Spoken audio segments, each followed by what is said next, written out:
Hello, you beautiful people. I'm James. So today we bring you another video, and this one is 47 years of Joe Biden's racist comments. Yeah. So Hey, good job finding this one, Bulldog. Yeah. Let's.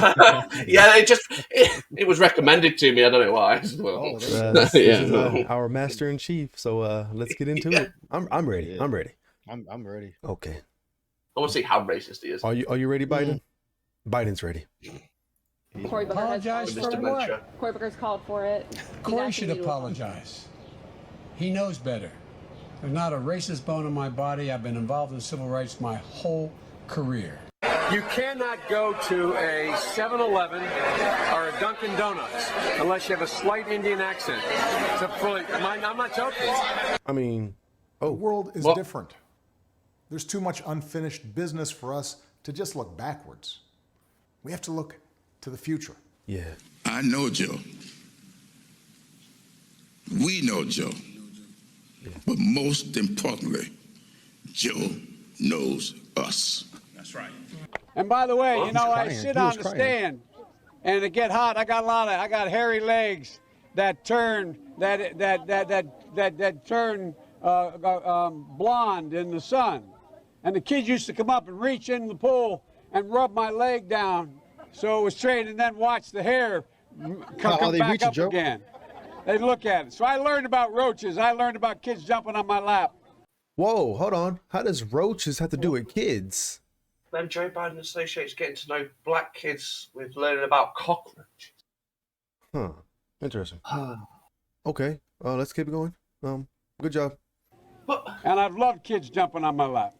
He loves kids jumping on his lap. That was a bad place to push play. Motherfucker should have been Santa. Hundreds of thousands. How many times you get the call? I'd like to talk to you about your credit card. He tried. Poor kids are just as bright and just as talented. He stopped himself. Yeah. Oh, it's like an act. I'm sorry, an accent isn't racist. People do British accent. Is that racist?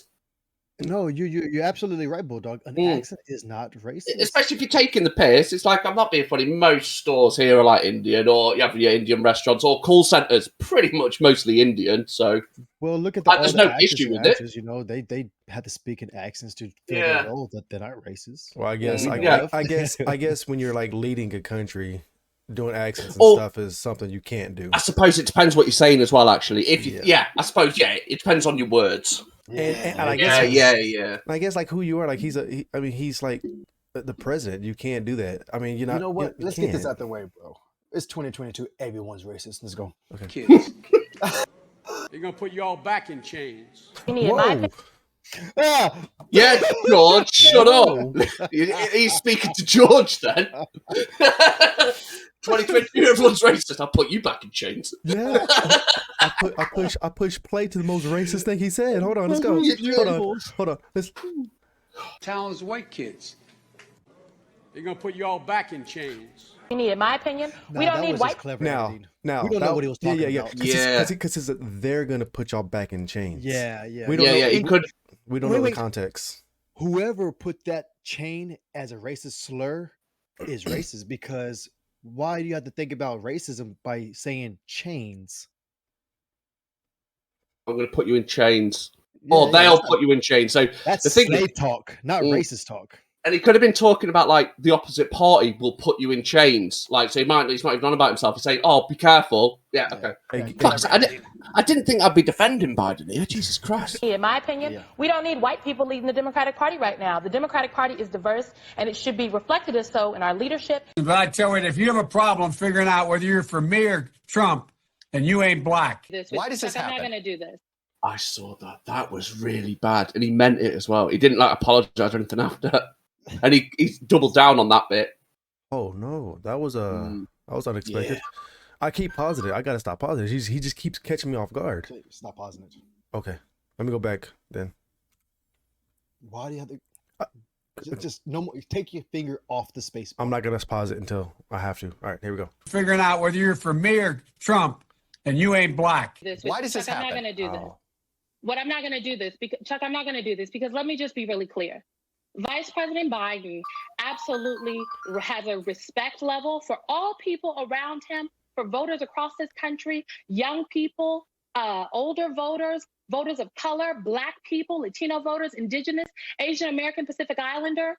So I'm not going to even traffic in any hypothetical conversation about if he is sensitive enough. In my opinion, we don't need white people leading the Democratic Party right now. If you have a problem figuring out whether you're for me or Trump, and you ain't black. I think Joe Biden might be suffering from that same white entitlement, privilege, and ego, where he's just that old school white male who feels like, hey, man, they need me, I don't need them, or I got them already. Joe Biden is under fire this evening on comments he made about working alongside segregationist senators in the past. Biden recalling his early Senate career, bringing up two segregationist senators, Herman Talmadge and James Eastland, who called African Americans an inferior race. I was in a caucus with James O. Eastland, Biden said. He never called me boy. He always called me son. At least there was some civility. We got things done. We didn't agree on much of anything. We got things done. I think the two-party system, although my Democratic colleagues don't like me saying this, I think the two-party system is good for the South and good for the Negro, good for the black in the South. Other than the fact that they still call me boy, I think they've changed their mind a little bit. It's that old school white male. Who edited this video, yo? Huh? I didn't do it. Did you pause it? No. The I thought you wanted us to. The video. They want us to read it. I'm not reading anything. They're gonna put you all back in chains. Oh, was that someone booing? What kind of a chance would a northeastern liberal like Joe Biden stand in the South if you were running in Democratic primaries against Southerners like Mark Warner and John Edwards? Better than anybody else. And you don't know my state. My state was a slave state. My state is a border state. My state is the 8th largest black population in the country. My state is anything from a northeast liberal state. It's that old school white male. Choosing Joe to be my vice president was one of the best decisions I ever made. Not the first sort of mainstream African American who was articulate and bright and clean and a nice looking guy. I mean, that's a storybook, man. My son is Attorney General, a year in Iraq, came back, and that's one of the things that he finds was most in need. When he was over there in Iraq for a year, people would come to him and talk about what was happening to them at home in terms of foreclosures, in terms of bad loans that were these Shylocks who took advantage of these women and men. Back from Mumbai to go. Okay, the person that is putting these quotes of what Biden actually meant, how does he know Biden actually meant that? I was thinking that with the when he was talking about Obama, like when he said he was clean cut and that. What? So he's just saying he dresses well. Yeah, but I didn't get that reference. I didn't get that connection. Unless we don't understand, maybe it is like we just haven't heard or seen it. Watch the entire thing. Yeah. Okay. This video, whoever put this video together didn't do a good job. You can't just jump to certain words. You have to give us the whole sentence. And it's not that he keeps going back to like I thought it was 47 years, so it hasn't been that racist. Right. It's crazy because it's hard for like people who's watching this for the first time to actually understand the full context of what he's saying, because it's just they're jumping from video to video, and then they're just jumping straight to black. Like, I think it's clever editing. That's what I said. It's clever editing. It's clever editing. I mean, we need to know what he was actually saying, because if you cut some of my words and throw it into a montage, I sound racist.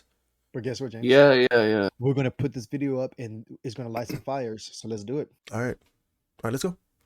Meet with President Xi in China. I stopped in Singapore to meet with a guy named Lee Kuan Yew, who most foreign policy experts around the world say is the wisest man in the Orient. They're not a racist. What's wrong with that? That's not racist at all. Whether you're for me or wait, Trump. Hold on, pause it, bro. So you're trying to say, as a human, we had to be that careful what we say, or we're going to be labeled racist? Yeah, because technically, are we really that sensitive? Yeah, you can't say Oriental no more. That's why? It's Asian. You can't say Oriental no more. You just can't. It's racist. Oh. Yeah.